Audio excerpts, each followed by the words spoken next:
প্রিয় পঞ্চম শ্রেণীর শিক্ষার্থী বন্ধুরা, আজকে তোমাদের জন্য শতকরা অনুশীলনীর পৃষ্ঠা 99 এর 2 নং অঙ্ক নিয়ে এসেছি। আসো আমরা 2 নং অঙ্কটি দেখি এবং সমাধান করি। রবিবার কোন বিদ্যালয়ে 80 জন শিক্ষার্থী শতকরা 30 জন অনুপস্থিত।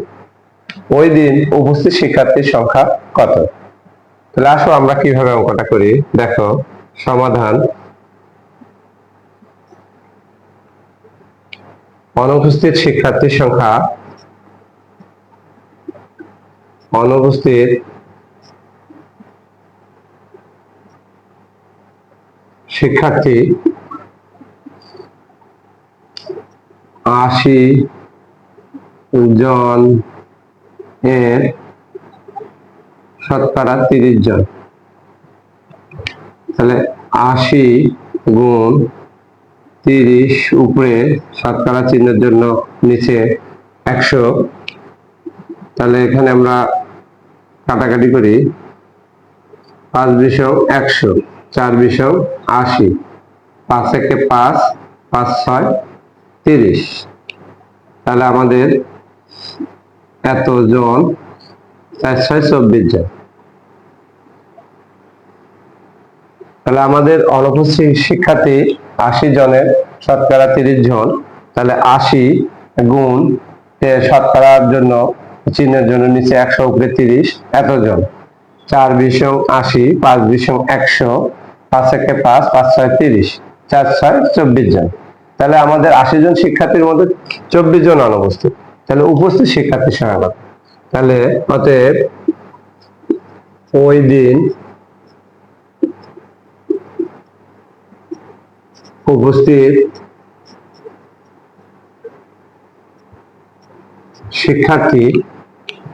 শিক্ষার্থীর সংখ্যা, আমাদের 80 জনের মধ্যে উপস্থিত 24 জন। তাহলে এত জন। তাহলে আমরা আসো এখানে বিয়োগ করি, 6 হাত থাকলো 1, 3 5, 56 জন। তাহলে আবার আসো, রবিবার কোন বিদ্যালয়ে 80 জন শিক্ষার্থী 30% অনুপস্থিত। ওই দিন উপস্থিত শিক্ষার্থীর সংখ্যা কত? তাহলে আমরা আগে অনুপস্থিত শিক্ষার্থী কতজন ছিল সেটা বাইর করে নিই। তাহলে অনুপস্থিত শিক্ষার্থী 80 জনের শতকরা 30 জন।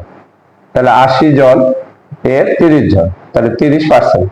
30 কে আমরা 30% কে উপরে 30, নিচে 100, এই শতকরা চিহ্নের জন্য নিচে 100 কাটাকাটি করলাম। 4 বিশং 80, 5 বিশং 100, 5 একে 5, 5 6 30, তাহলে 24 জন। তাহলে ওই দিন উপস্থিত শিক্ষার্থীর সংখ্যা 80 থেকে 24 বাদ দিলাম, 80 থেকে 24 বাদ দিলাম, দেওয়ার পর আমাদের 56 জন। তাহলে উত্তর 56 জন। তাহলে তোমরা নিশ্চয় বুঝতে পারছো। যদি বুঝতে না পারো তাহলে কমেন্টে জানাবে। আমরা পরবর্তী ক্লাসে শতকরা 3 নম্বর অঙ্ক নিয়ে আসবো। ধন্যবাদ সবাই।